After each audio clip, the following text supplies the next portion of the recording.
Hello, my name is Matt. Today I'm going to talk about putting stigma on people who were once homeless but are no longer homeless. The reason why I bring this up is I myself was homeless from November 2014 until December 2015, and from December 2019 till December 2020. All right. This is something that's very annoying, but what you call soup kitchens, most people that actually use those services call them either community meals or meal sites. Sometimes you'll get soup, most of the time you don't, but that's besides the point. The thing is, today I ran into someone that was working at one of those sites, and they basically gave me this, well, can you come here and just gave me a pack of underwear and a bag lunch. And I'm not complaining about that, but what I am complaining about is why, because the guy still thought I was homeless, and I've been living in a rented apartment since December of this year.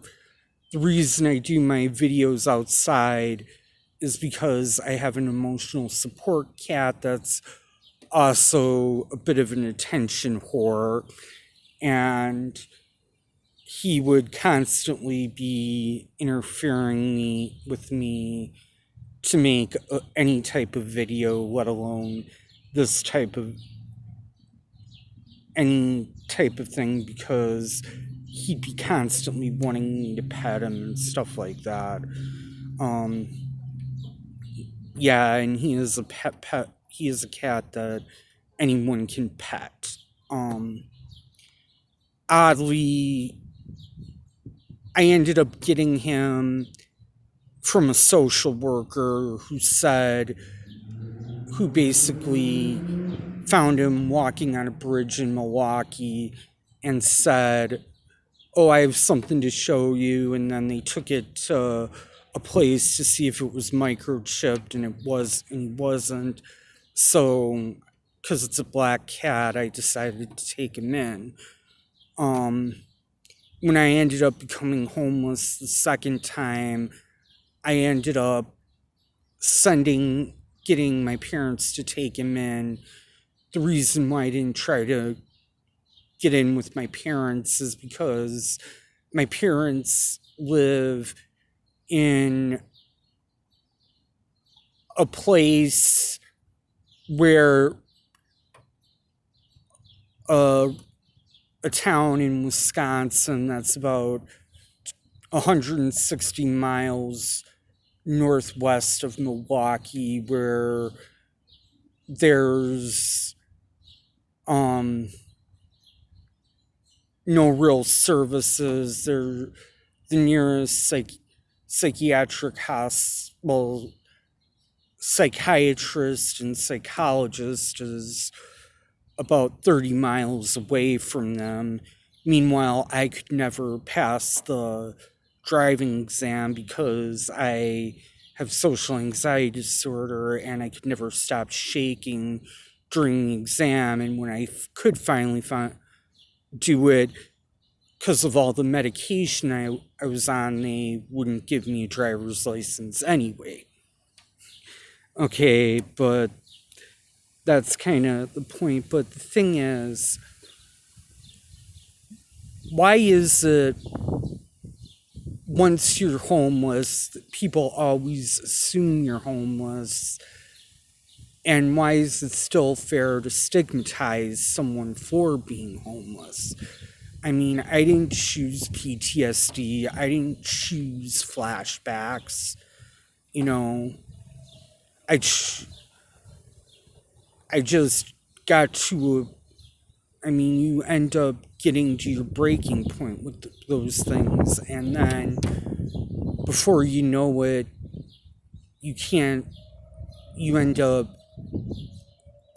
not being able to do anything, when it's one of those things where people will send you, will say, well, I don't want to give you a job because you haven't worked in 6 years. If you can't see the problem with that, you get out of the workforce too long, good luck finding a job. That's a bad joke. As usual, I'm going to bring up my e-begging, which is, again, to get money that for operations Medicare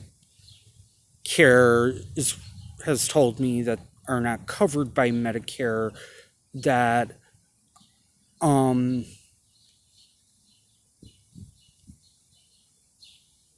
but I still need them because I'm in a lot of pain because of a real bad beating I took in February of 2020.